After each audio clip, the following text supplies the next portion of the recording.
everyone, welcome back to the Dailey Blend Show with me, Dailey.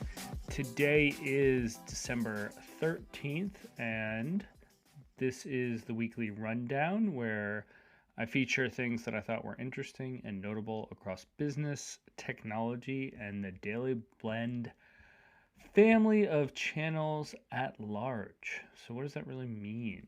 That means I'm featuring stuff that I'm into, things that are happening in the world of business, things that are happening on arguably the greatest website of all time, daileyblend.com.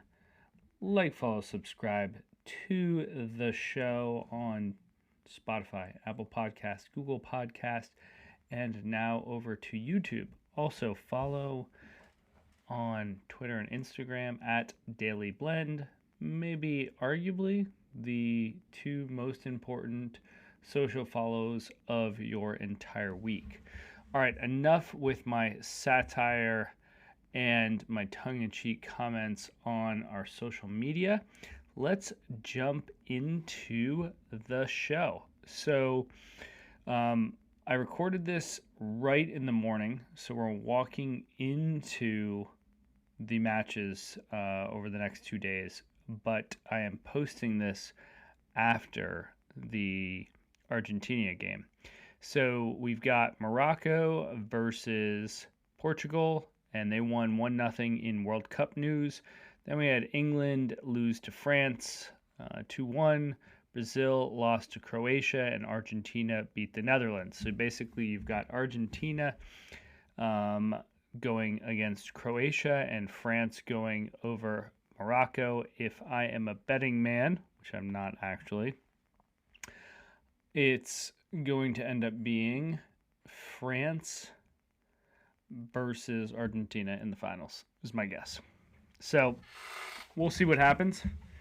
Who knows? Messi is looking rather fantastic in this World Cup. Way better than Cristiano Ronaldo of Portugal. I actually don't know the age difference, but it would be interesting to see. My guess is he's 1 or 2 years younger, and I think that like 38 plus is just your body just doesn't have those fast twitch muscles, i.e. Tom Brady. All right, in other non-World Cup news, we've got Dallas Cowboys beating their in-state rivals, the Texans. I wouldn't call them rivals. 27-23. My new favorite team, the Milwaukee Bucks, lost to the Rockets 97-92. And the Chicago Bulls lost to the Atlanta Hawks 122-123. You need to go and watch the tape on this game. The last, I think, not even like 30 seconds, the last 5 seconds were incredible. The Bulls somehow were able to get fouled with, I think, 1 second left, maybe 0.5 of seconds left. It was a three-pointer. DeRozan, is it DeRozan? Or someone from the Bulls hit 3 free throws to go up by 1. And then the Atlanta Hawks basically inbounded the ball to a guy mid-flight who then put it up, and then they won by 1. I know I gave you a little bit of a, spoiler alert there. Should have given you a heads up. But it was an incredible finish to that game. All right, let's jump from sports into current events. So FTX founder Sam Bankman-Fried, also known as SBF, has been arrested in the Bahamas without bail. Outside of the fact that the real-life Chuck Rhodes from the Southern District of New York is hot on his tail, I am going to only comment by the fact that it is going to be incredibly interesting to see the lack of controls and safeguards that this business had. The same folks that were working and helping sort through the Enron company have been assigned or tagged to this company. So it's just going to be a whirlwind of reporting and insights. I also think there were quite a few people, I don't want to call it on the take, but that received money either through political contributions, also just dollars in the back door from SBF. When you're listening to this, if you happen to hear a little bit of my dog shaking his head, I'm sorry. He keeps on following me down to where I record this podcast, and if I don't bring him down, then he starts crying. All right, enough about Blue. I haven't made an Instagram yet on Blue, but probably should. Let's jump into something really fun and exciting, which is nuclear fusion. So evidently, the team of scientists working on this have finally been able to replicate the energy or fusion of the sun. And I don't know the physicist that's working on this, but he came on CNN. He was one of the funniest guys I've seen, both on the CNN interview and then past YouTube videos. I'm going to go track down his name. But yeah, congratulations to all of those folks that have been working on this basically for 50 years. It's a huge breakthrough. I'm going to love to see the applications of this in the real world to help, society at large move away from fossil fuels to supposedly clean energy. All right, so going from FTX, nuclear fusion, let's talk about billionaires sending DJs to the moon. So there's the first civilian space mission to the moon, and it's a billionaire who identified a couple people, Steve Aoki, American DJ, and basically tastemaker, I guess is the right way to call Steve Aoki. He is the son of the founder of Benihana's. He is what I will call a workaholic, and I mean that in the most sincere manner. He's going to go up to the moon with a group of other folks, so it'll be interesting just to hear what happens and what they do. I mean, it's not like a quick journey there. It's not like the Jeff Bezos Blue Origin where they're just going sort of up almost to outer space, if you will, and then coming down. So congrats to Steve, I guess, for being on the radar of a billionaire. All right, moving from that over to business. So every year, I'm not sure how many years they've been doing this, but supposedly every year, LinkedIn publishes big ideas that will change the world. This year, they've got 41 big ideas that will change the world. I've linked to them at daileyblend.com, but there was really two that I thought were the most interesting. The first was number 10. We'll focus on when just as much as where we work. The kind of sort of byline or subheader is increased attention around the 4-day work week in 2022 encourage workers and managers alike to rethink how we work. But this is just the tip of the iceberg. Employees will continue to push for more flexibility in the coming years, ultimately breaking free of the 9-to-5 workday. So I'm kind of curious on this one. I work from the moment my eyes are open till the moment my eyes are shut.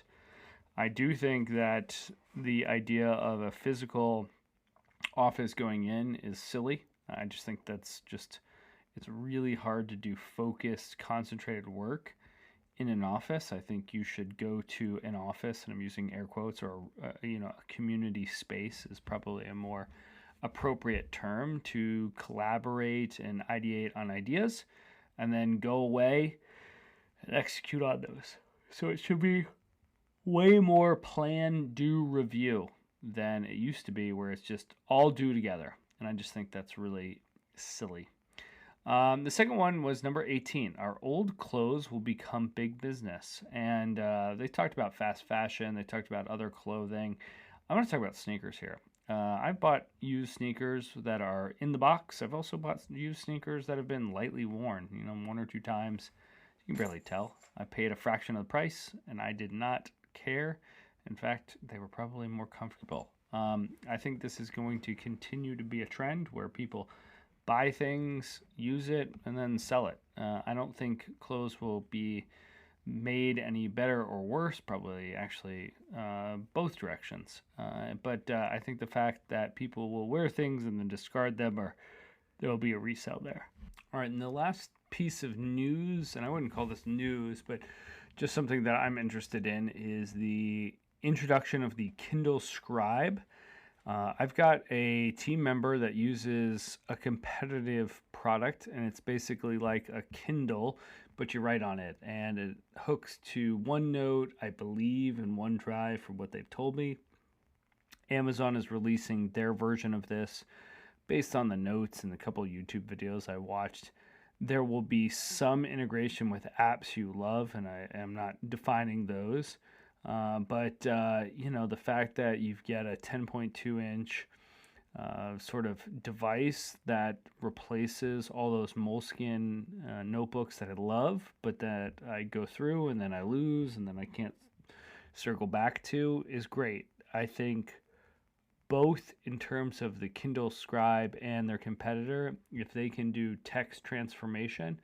I've seen this with a couple different other apps and services on the iOS platform and the Windows platform, but the fact that if I could write and then it could translate it to text, or that it could also record audio and then synchronize that, it would be what I will call the Holy Grail. I think it's kind of weird that in 2023 or 2022, the idea of taking text-based notes when you're in a meeting is still off-putting, but in my opinion it is. And so writing with your hand is less jaunting on the person in the room. And so devices like this continue to become, I don't want to call it increasingly important, but of interest.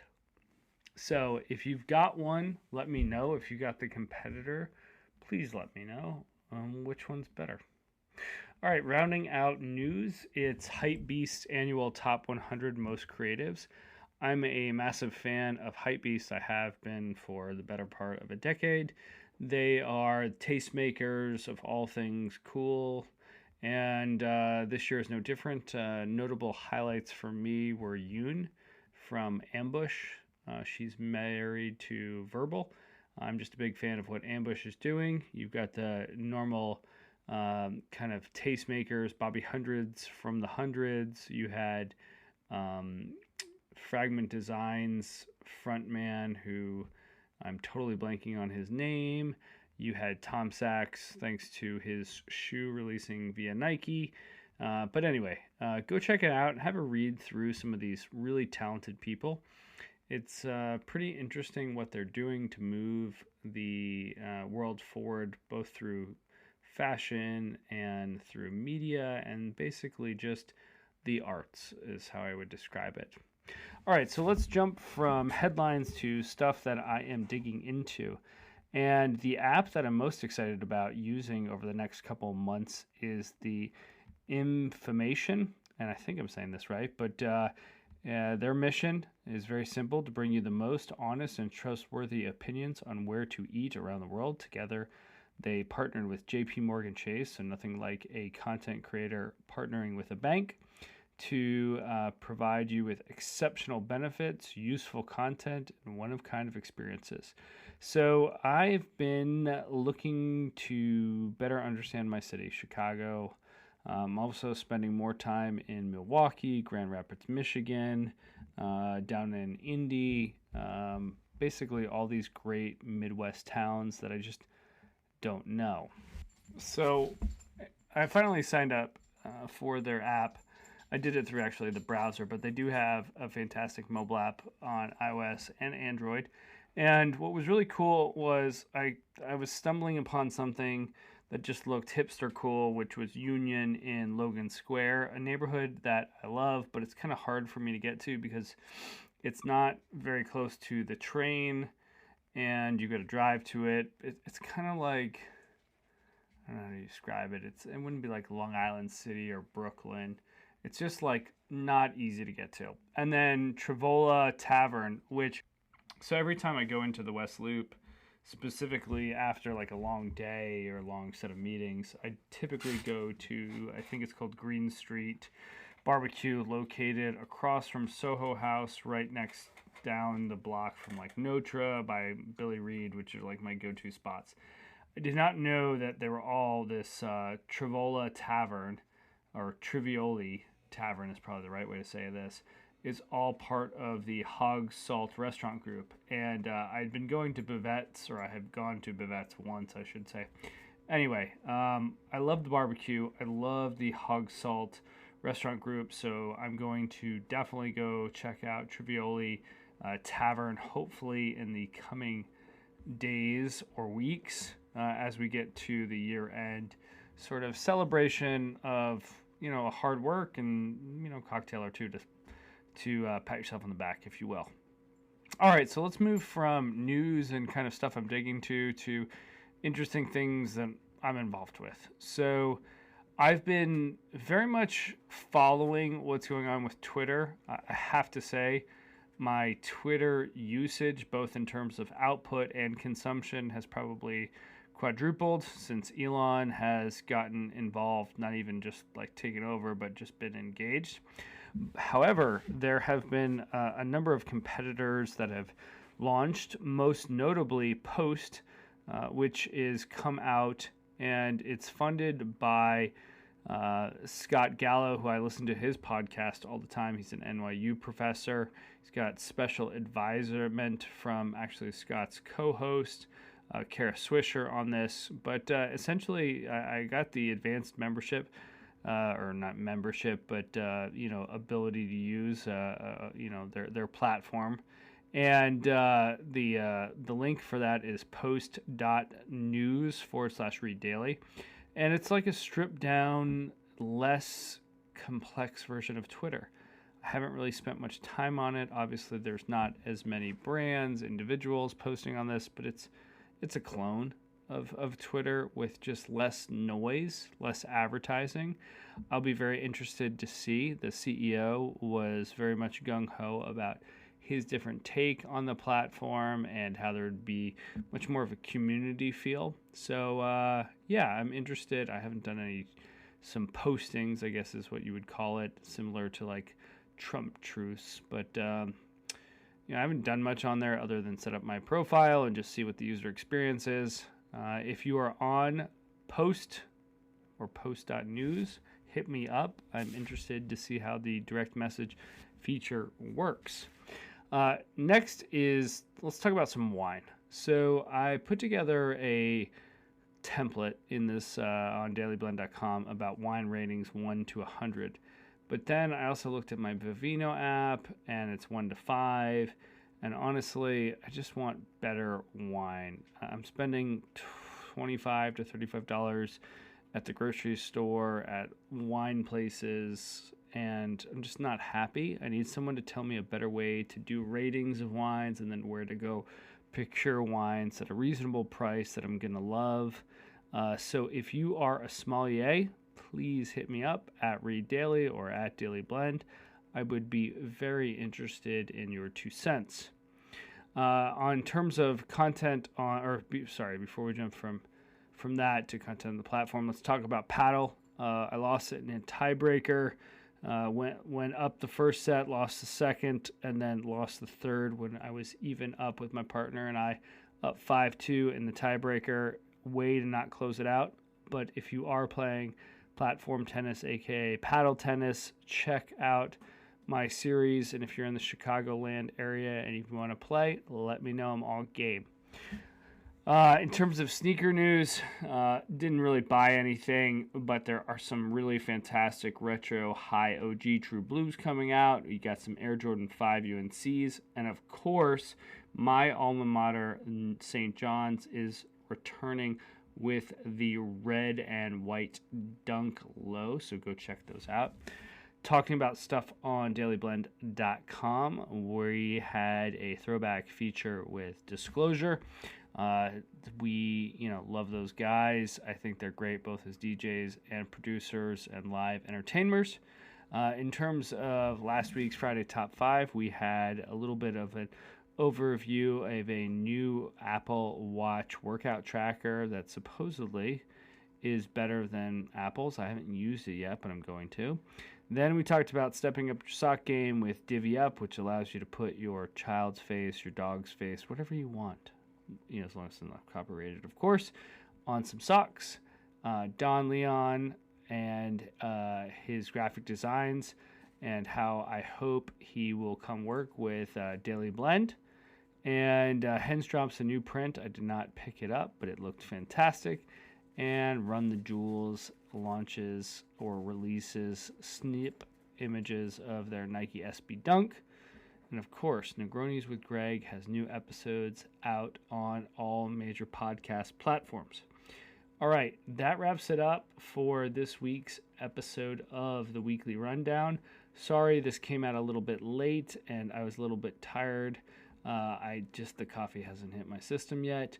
But don't forget to like, follow, subscribe to the show. Check me out on Twitter and Instagram. You can also find me on LinkedIn. And with that said, catch you this Friday on the Friday Top 5. Thanks for tuning in. Do it now. Hi, I'm Charlotte. And welcome to the Daily Blend. Welcome to the Daily Blend. Now I'm going to go back to bed. Back to bed.